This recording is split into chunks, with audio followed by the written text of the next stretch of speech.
You ever sit in a room that's just a little too quiet? Like the air's holding its breath, waiting for something to crack. That's not paranoia. That's the signal. But most people, they ignore it. They light another candle, put on their favorite song, and pretend the walls ain't closing in. Because facing the truth, that would mean action. That would mean change. And people don't like change. They like comfort, even if it's killing them slow. You ever sit in a room full of laughter, full of smiles, full of everything that looks right, and yet something in your gut twitches? Not pain, not panic, just a disturbance, a whisper with no voice, a shadow that doesn't move when everything else does. That's not nothing. That's the itch you can't scratch. The alarm clock inside your soul that's been ringing long before your mind caught up. But what do most people do? They sit there, coffee, adjust their masks, and keep nodding like good little dolls, because facing the twitch would mean something's off. And when something's off, well, that would mean change, wouldn't it? See, the discomfort you feel, that isn't the enemy. That's the message. That's the real you tugging at your sleeve while the fake version of you is busy putting on a show. It's your intuition in a straitjacket, screaming through a gag. But you've been trained, haven't you? Trained to smile through it. Trained to say it's fine even when your bones are buzzing. Trained to treat discomfort like it's rude, like it's drama, like it's just another phase that'll pass if you just keep quiet and behave. What a joke. No one teaches you that discomfort is a compass. A nasty little gift from the part of you that doesn't lie. It doesn't come wrapped in shiny paper. It doesn't bring flowers. It shows up dripping in cold sweat and awkward silences. It speaks in stomach knots and tight chests. But it's honest. It's the only honest thing in a world that thrives on make-believe. You ever wonder why people stay in places that make them sick? Why they keep working jobs that hollow them out? Why they sleep next to lovers who don't even see them anymore? Because they buried the signal. They heard it once, didn't like what it said, and shoved it into a lockbox labeled overthinking. But that signal, oh, it never really dies. It waits for the right moment to knock again. Sometimes louder, sometimes disguised as a breakdown or a fight or a silence that's just a bit too heavy. And when it knocks, it doesn't care if you're ready. It doesn't care if the timing is bad, or if you've invested too much, or if people will talk. It just wants you to move, it wants you to act. But instead you scroll. You smoke, you sleep, you schedule, and you call it normal. You decorate your discomfort and call it life. But discomfort doesn't come to decorate. It comes to evict. It comes to shove you out the door you were too scared to open yourself. And the longer you ignore it, the more it grows. It doesn't need words. It doesn't argue. It just exists louder every day until suddenly you can't sleep, you can't eat. You can't even fake your smile anymore without your jaw shaking. That's not a phase. That's your soul throwing furniture at the windows, screaming to be heard. And what do? Medicate it, motivate it, mute it. It's always funny how people beg for signs, but when they come in the form of unease, they call it weakness. When they come dressed as anxiety, they label it dysfunction. When they come with tears, they say it's drama. But when your body screams and your heart races for no reason, and your energy drains just by being near certain people or in certain that's the warning. And here's the part that stings a little: the discomfort will keep coming until you finally get the joke. Until you realize it's not just in your head, it's in your bones, your blood, your breath. It knows what's wrong, even if your brain keeps saying, maybe it's not that bad. That's the most dangerous phrase of all. Maybe it's not that bad. It's the lullaby of the lost. It's what you tell yourself right before the next collapse, right before the rug gets yanked and you realize the cracks weren't just in the walls, they were in you. But people keep patching up the cracks with distractions. New clothes, new plans, new people. They redecorate the prison cell and pretend it's a palace. But you can't unfeel the truth. You can't unknow the fire once it starts burning in your gut. And the longer you lie to yourself, the more it consumes you from the inside out. That's the real joke. You think you're staying safe, but really you're just sinking in silence. Loyalty. Now that's a funny little word, isn't it? Wrapped in gold, dipped in honor, dressed up like a hero. Be loyal, they say. To what exactly? To pain. To people who wouldn't blink if you vanish. To a system that chews you up and hands your bones back in a paper bag. People wear loyalty like a badge, like it makes them noble. But there's a difference between being loyal and being trapped. And some folks don't know where that line is. Or maybe they do, but crossing it would mean finally admitting the truth. And truth? Oh, it's got sharp edges. See, no one tells you that loyalty can rot, that it can become a cage built out of your own promises. You keep giving, keep bending, keep bleeding because you said you would. Because you made a vow or a pact, or maybe just didn't want to seem like the bad guy. So you stay. Not because it's right, not because it's healthy, but because walking away would make too much noise. And God forbid you upset the illusion. God forbid you be the one who breaks character. But what if I told you loyalty isn't always a virtue? What if it's a mask for fear? A desperate little trick we play to feel needed. Because if you stop being loyal, what are you then? Disposable. Alone? That's the trick right there. You get so tangled in someone else's mess, someone else's dream, someone else's chaos, you forget you ever had your own. You become a background character in your own damn story, and you call it devotion. You call it love. You call it duty. But all it really is avoidance of change, of confrontation, of abandonment. You stay loyal to pain because it's familiar. You know how it feels.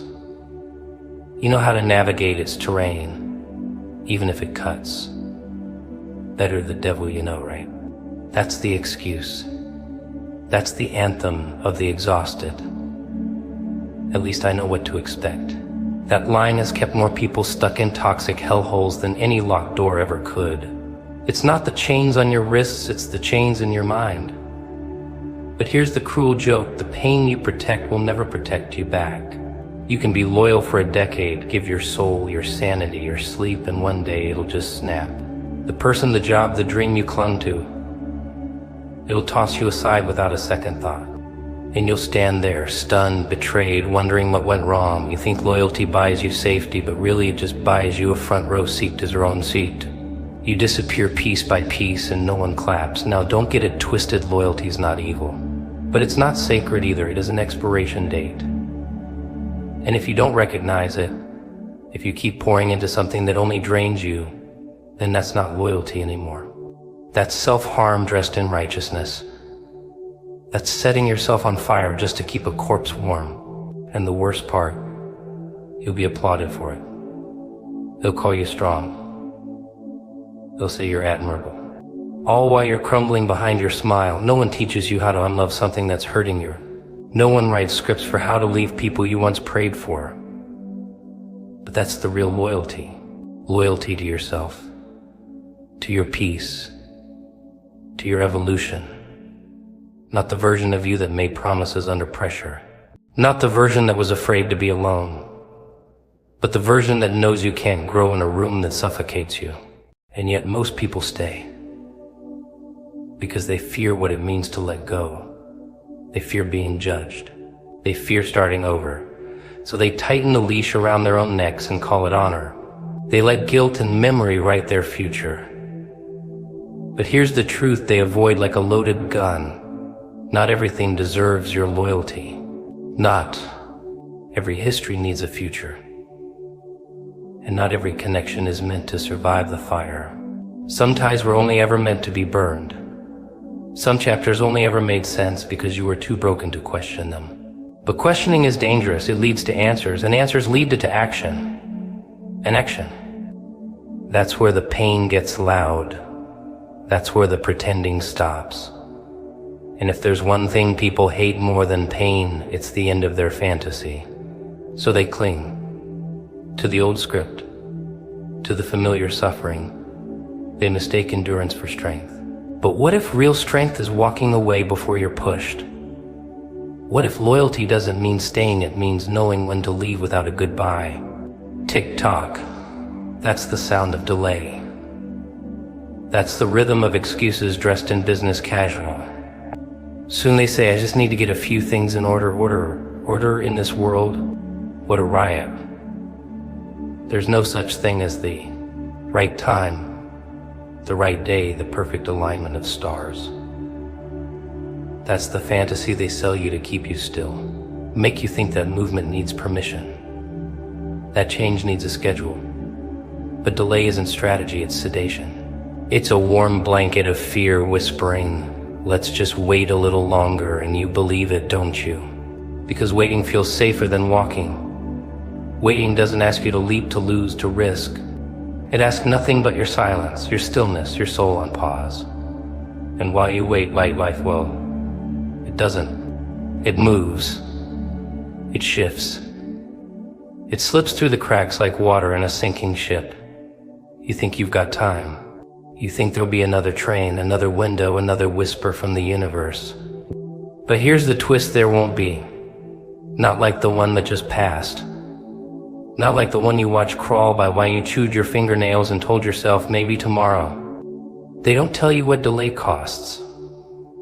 Not up front, not in the beginning. No receipts, just a slow erosion. First your edge dulls, then your fire dims. Then you wake up one morning and the dream doesn't hit the same. The urgency's gone. The voice that used to scream is now a whisper. And you tell yourself you're growing up, being realistic. No, you're decaying in plain sight, rotting under the weight of waiting. Because every time you stall, something inside you shrinks. Something powerful, primal, your instinct to act, to rise, to move. But the world loves a good delayer. They celebrate your patience, your calm, your responsible planning. They don't see the panic behind your smile. They don't hear the ticking in your chest, they just see someone who's taking their scorn time. But what's really happening is, you're negotiating with fear. And fear's a hell of a liar. It says, what if you fail?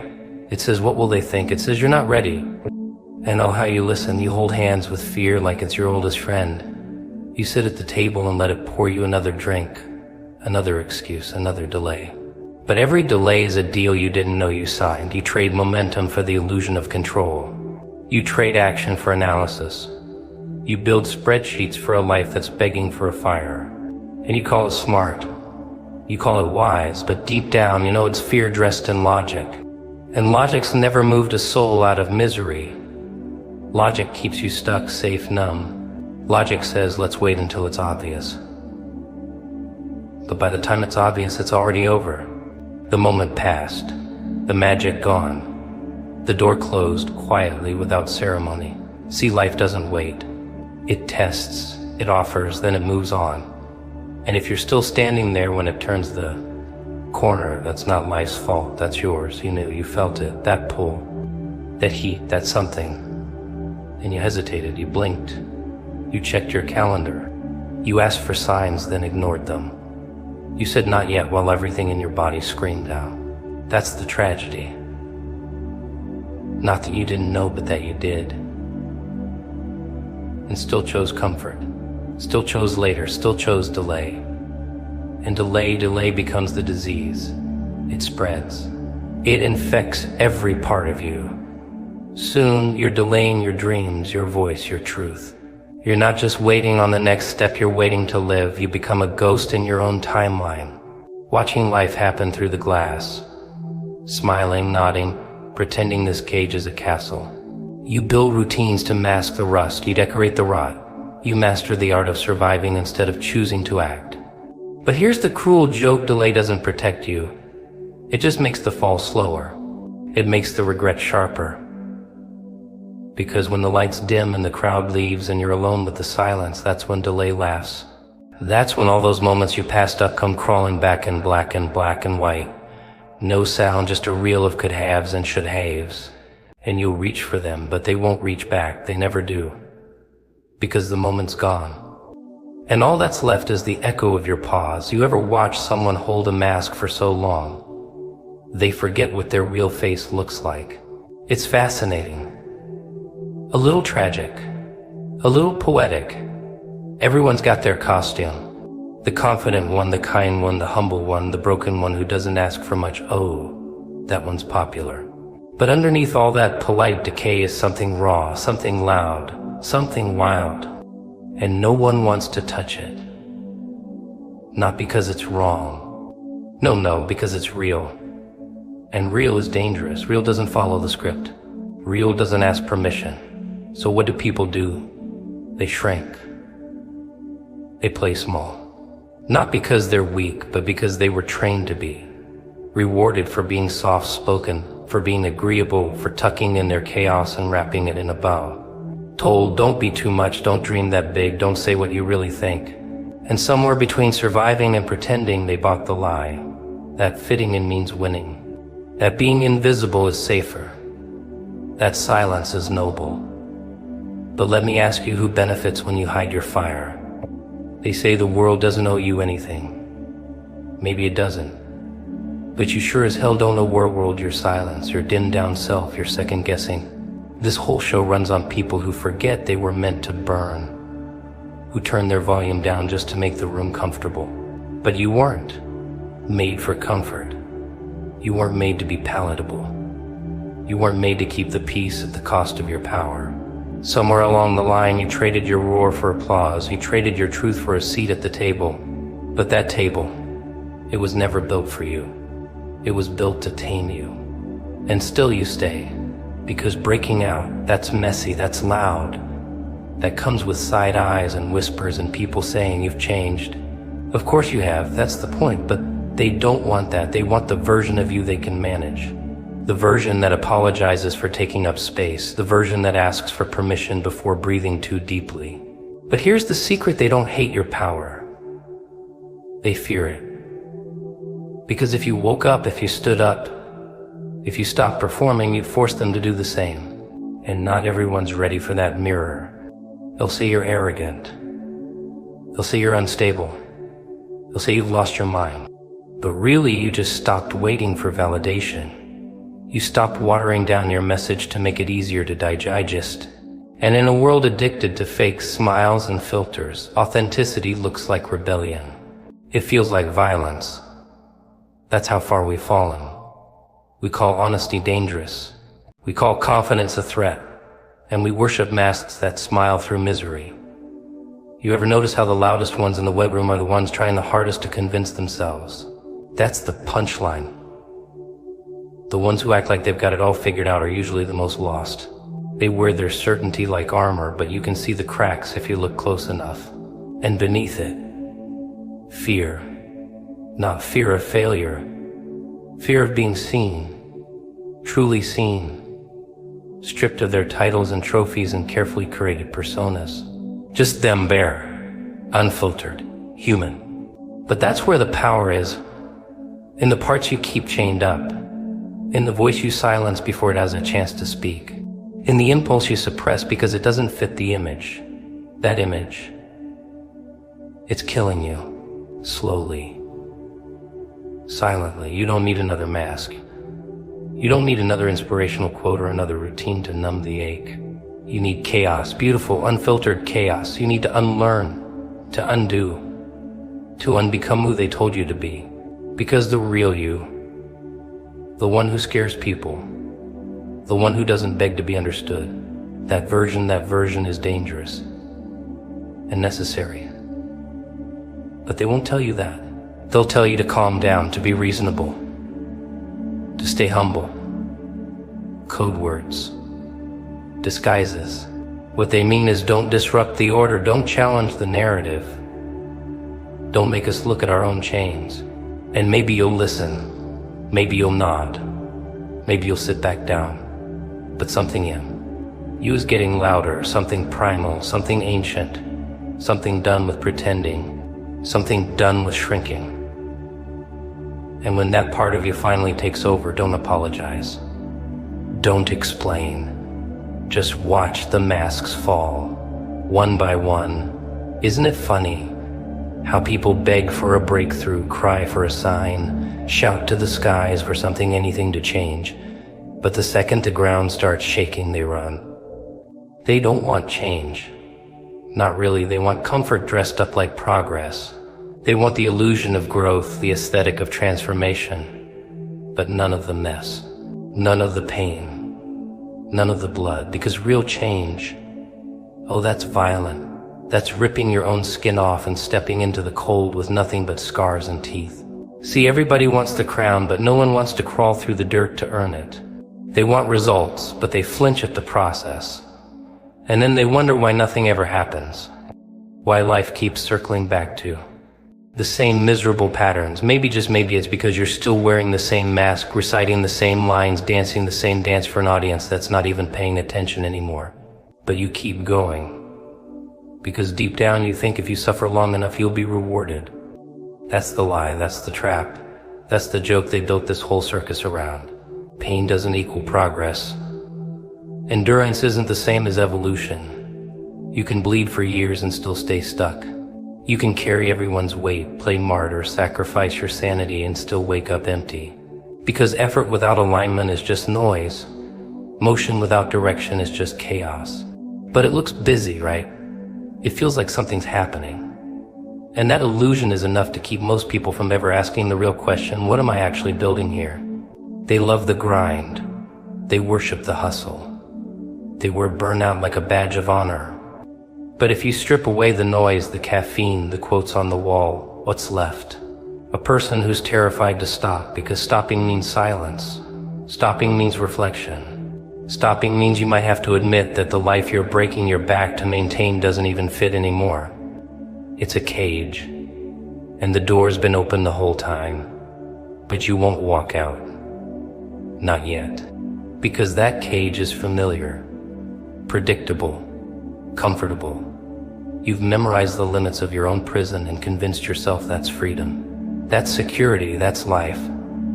And you'll defend that cage with everything you've got. You'll call it loyalty. You'll call it duty. You'll call it love. But what you won't call it is what it really is: fear.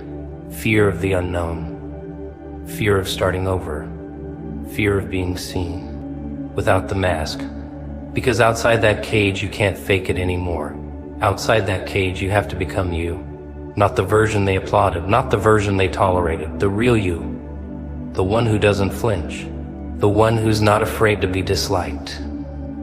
The one who's ready to burn bridges if it means lighting the way forward. But that version, it doesn't come cheap. It costs everything you built while trying to be enough. Every fake smile. Every compromise.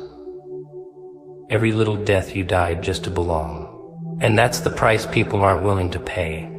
So they stay. They rot. And they write it off as maturity, as growing up, as being realistic. But deep down they know, that something inside is decaying, that the light's dimming, that the voice that used to scream is now silent. And no one talks about it. No one dares mention that maybe the